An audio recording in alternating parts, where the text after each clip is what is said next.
ఏంటక్క దిగులుగా కూర్చున్నావు అనుకుంటున్నారా? దిగులేనండి, అసలు మామూలు స్ట్రెస్ కాదు.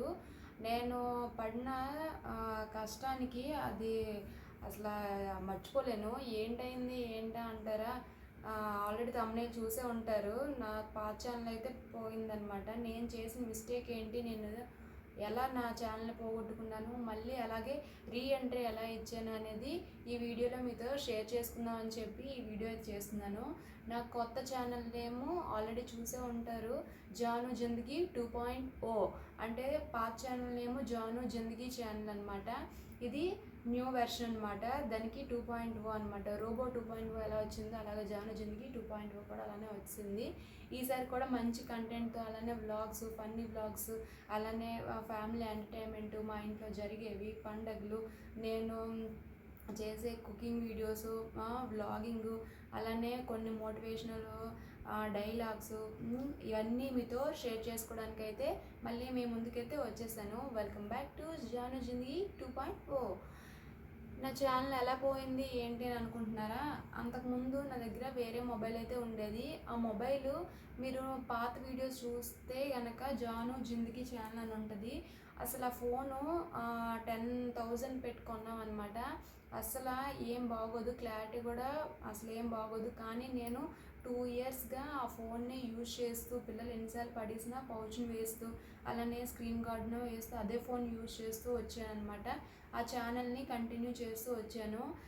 చూసిన వాళ్ళకి చాలామందికి ఆ ఛానల్ అనిపించవచ్చు క్లారిటీ లేదు, డైలాగ్స్ అన్నీ బాగున్నాయి కానీ క్లారిటీ లేదని. కానీ మంచిగా ఛానల్ రన్ అయితే మాత్రం మంచి ఫోన్ కొనుక్కుందాం అని అనుకున్నాను. కానీ ఈలోపే ఆ ఫోను ఇన్నిసార్లు పడిపోతూ వస్తుంది. ఫోను ఒక్కసారిగా పడిపోయి మొత్తం అసలు దేనికి పనికి రాకుండా అయిపోయింది. ఇంకా నేను చేసిన మిస్టేక్ ఏంటి అంటే, ఈ పాత ఫోన్లో ఉండే సిమ్ కార్డు కొత్త మొబైల్లో వేసిన తర్వాత యూట్యూబ్ ఛానల్ ఆన్ చేసి అవన్నీ చేయాలంటే ఫస్ట్ గూగుల్ అకౌంట్ అనేది యాడ్ చేసుకోవాలి. ఆ గూగుల్ అకౌంట్ యాడ్ చేసేటప్పుడు పాత మెయిల్ ఐడి నేను క్రియేట్ చేశాను. పాత మెయిల్ ఐడి క్రియేట్ చేసిన పాస్వర్డ్ మర్చిపోయాను అనమాట. పాస్వర్డ్ చాలా టైమ్స్ చేంజ్ చేయడం వల్ల నాకు పాస్వర్డ్ గుర్తులేదు. పాస్వర్డ్ మర్చిపోడు, చాలా పాస్వర్డ్స్ అయితే కొట్టాను, అయినా సరే నా ఫోన్ అనేది నా మెయిల్ ఐడి అయితే రాలేదు. అది ఫర్గట్ పాస్వర్డ్ కొట్టచ్చు కదా అక్క అంటే, ఫర్గట్ పాస్వర్డ్ కూడా కొట్టాను. కొడితే ఏంటంటే అక్కడ 2 స్టెప్స్ వెరిఫికేషన్ అయితే వస్తుంది. ఆ 2 స్టెప్స్ వెరిఫికేషన్స్లో మనం ఫస్ట్ అంటే స్టార్టింగ్లో ఫోన్ కొనేసిన తర్వాత ఫస్ట్ మెయిల్ ఐడి మనం ఇచ్చుకుంటాం కదా, అప్పుడు రికవరీ మెయిల్ అని కూడా అడుగుతుంది అనమాట. రికవరీ మెయిల్లో మన మెయిల్ ఐడి ఇవ్వకూడదు. మన వేరే వాళ్ళు అంటే మన హస్బెండ్స్ కానీ మన రిలేటివ్స్ ఎవరిదైనా మన దగ్గర ఎలిజిబుల్ ఉన్న మెయిల్ ఐడి అయితే ఇచ్చుకుంటే, ఒకవేళ మన మెయిల్ ఐడి మర్చిపోయినా రికవరీ మెయిల్లో ఫర్గట్ పాస్వర్డ్ మనం నొక్కుతాం కదా, అప్పుడు రికవరీ మెయిల్కి మెసేజ్ వెళ్తుంది.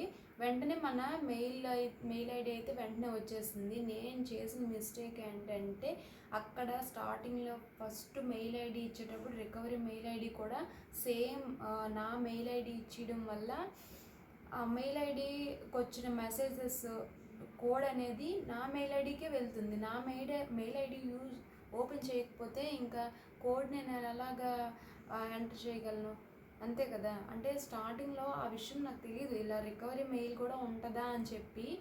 కానీ మీ రికవరీ మెయిల్ కూడా ఉంటుంది. అది జీమెయిల్లోకి వెళ్తే మీకు అక్కడ తెలుస్తుందన్నమాట. ఒకవేళ రికవరీ మెయిల్ ఎలా పెట్టుకోవాలో కూడా తెలియకపోతే కామెంట్ సెక్షన్లో కామెంట్ చేయండి, అది కూడా ఎక్స్ప్లెయిన్ చేస్తాను.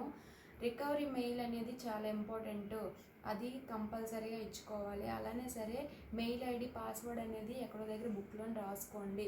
ఎందుకంటే మనం ఫేస్బుక్ వాడతాం, ఇన్స్టా వాడతాం, ట్విట్టర్ ఏంటి వాడతాం, వాట్సాప్, వీటన్నిటికును ఏ మెయిల్ ఐడితో యూజ్ చేసినామో పాస్వర్డ్ ఏంటి, మనం ఎన్ని ఫోన్స్ యూజ్ చేసినా సరే ఈ మెయిల్ ఐడి పాస్వర్డ్ ఉంటేనే మన ఛానల్ని, ఇప్పుడు ఈ ఫోన్లో ఉండే ఛానల్ని వేరే ఫోన్లో కూడా యూజ్ చేయాలి అంటే mail ID and password compulsory అనమాట. ఇంకా పాస్వర్డ్ ఎన్నిసార్లు కొట్టినా రాలేదు కదా, నా బాధ చూడాలి, మామూలుగా లేదు. ఒక రాత్రి కూర్చొని ఏడ్చాను అనమాట. అంటే ఫస్ట్ ఛానల్కి అంత గ్రో లేకపోవచ్చు, 1000 దగ్గరలో ఉంది. ఇంకా 70 సబ్స్క్రైబర్స్ వస్తే 1000 సబ్స్క్రైబర్స్ అవుతారు. బట్ ఏంటి అంటే ఫస్ట్ ఛానల్లో నేను పెట్టుకున్న వీడియోస్ చాలా ఎమోషనల్ అనమాట, నా హార్ట్ టచ్ ఆ వీడియోస్ అందులో ఉండడం వల్ల దాంతో కంటిన్యూ అవుదామని చాలాసార్లు ఆ పాస్వర్డ్ని వేరే పాస్వర్డ్స్ ఒక 10-20 పాస్వర్డ్స్ కొట్టాను, కానీ ఏ పాస్వర్డ్ తోటి మ్యాచ్ అవ్వలేదు. నేను ఏ పాస్వర్డ్ పెట్టినా కూడా నాకు గుర్తే లేదనమాట. చాలా ఫీల్ అయ్యాను. అంటే నేను మెయిన్ యూట్యూబ్ ఛానల్ స్టార్ట్ చేయడానికి మెయిన్ రీజన్ ఏంటంటే, నేను మా పిల్లలు చిన్నప్పటి నుంచి చేసే కొన్ని వాళ్ళు చిన్నప్పటి నుంచి పెరుగుతున్నప్పటికి వాళ్ళ మెమోరీస్ అనేది ఎక్కడ సేవ్ చేసినా నాకు ఇప్పటికీ 3-4 ఫోన్స్ అయితే మార్చాను. మా పెద్దవాడు చిన్నగా ఉన్నప్పుడు ఒక ఫోన్ యూజ్ చేశాను. అందులో వాడికి బోల్డ్ అండ్ వీడియోస్ తీశాను, బోల్డ్ అండ్ ఫొటోస్ తీశాను. 1 month, 2 months, 3 months బేబీ నుంచి వాడికి ఫొటోస్ తీస్తూ వచ్చాను. కానీ ఆ ఫోను పోవడం వల్ల నా ఫొటోస్ అన్నీ పోయాయి. ఫోన్ పోయినందుకు ఏడలేదు, కానీ ఫొటోస్ పోయినందుకు ఏడ్చాను అనమాట. అంత ఫొటోస్ నేను అంత ఇంపార్టెన్స్ ఇస్తాను. మెయిన్ మా పిల్లలవి నావి ఒక మెమొరీ క్రియేట్ చేసుకుందాం అని చెప్పి నేనైతే ఈ ఛానల్ స్టార్ట్ చేయడం జరిగింది. ఆ ఛానల్ అలా పోయింది. ఫస్ట్ నుంచి స్టార్ట్ చేస్తే ఏమైంది, అందుకని మళ్ళీ నేను ఫస్ట్ నుంచి స్టార్ట్ చేశాను. ఇక జాను జిందగీ 2.0 ఈసారి మాత్రం రికవరీ మెయిల్ మా బాగా ఇచ్చాను. ఈసారి ఆ మిస్టేక్ చేయదలుచుకోలేదు. అలానే ఫోన్ కూడా పాత ఓల్డ్ మోడల్ ఫోనే, కొత్త ఫోన్ అయితే కొనుక్కోలేదు. మా పిన్ అయితే నా ఫోన్ బాగాలేదని చెప్పి ఆ ఫోన్ బదులు ఈ ఫోన్ వాడు అని చెప్పింది, కానీ ఈ ఫోన్ని వాడకుండా పక్కన పెట్టేశాను. ఆ ఫోన్ పోయిన తర్వాత ఈ ఫోన్ అవసరం వచ్చిందనమాట. ఈ ఫోన్లో ఇంకా విషయం చెప్పాలంటే ఫ్రంట్ కెమెరా బ్లర్ అనమాట, అసలు ఏం బాగుండదు, కానీ బ్యాక్ కెమెరా బాగుంది. ఈ వీడియో చేయడానికి ఈ ఫోన్తో కొత్త ఫోన్ తీసుకొని మనం చేద్దాం అనుకున్నా నాకు నేనే లోన్లీగా ఫీల్ అవుతున్నాను. సరేలే అలాంటి ఫోను 10,000 ఫోన్, బ్యాక్ కెమెరా అంత బాగుండదు, ఫ్రంట్ కెమెరా అసలు బాగుండదు. అలాంటి ఫోన్తోనే స్టోరేజ్ కూడా తక్కువ, అలాంటి ఫోన్తోనే నేను క్యారీ చేశాను. ఈ ఫోన్తో క్యారీ చేయలేను. నా కొత్త ఫోన్ వచ్చినంత వరకు మీ దయ, నాకు మీ సబ్స్క్రైబర్స్ మీ దయ వల్ల నేను కొత్త ఫోను తీసుకోగలిగితే ఇంకా మంచి క్లారిటీతో వీడియోస్ ఇంకా మంచిగా చేస్తాను. మీ బ్లెస్సింగ్స్, మీ బూస్టప్ నాకు ఎప్పుడు ఉండాలని మనస్ఫూర్తిగా కోరుకుంటున్నాను. ఈ ఛానల్కి కూడా మంచి ఆదరణ లభించాలి అని మనస్ఫూర్తిగా కోరుకుంటున్నాను. యూట్యూబ్ ఛానల్ స్టార్ట్ చేయండి. ఏ మెయిల్ ఐడితో స్టార్ట్ చేస్తున్నారు, దాని పాస్వర్డ్ ఏంటి, రికవరీ మెయిల్ ఐడిలోకి వెళ్తే తెలుస్తుంది ఏమి ఇచ్చుకున్నారు. మీ మెయిల్ ఐడి కాకుండా వేరే మెయిల్ ఐడి ఇస్తే బెటర్, ఓకేనా?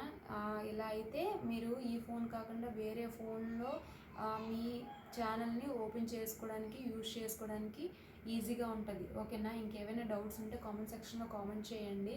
నేను ఇంకో వీడియోతో మళ్ళీ మీ ముందుకు వచ్చేస్తాను. అంతవరకు నా ఛానల్ని చూస్తూ ఉండండి. Okay friends, bye.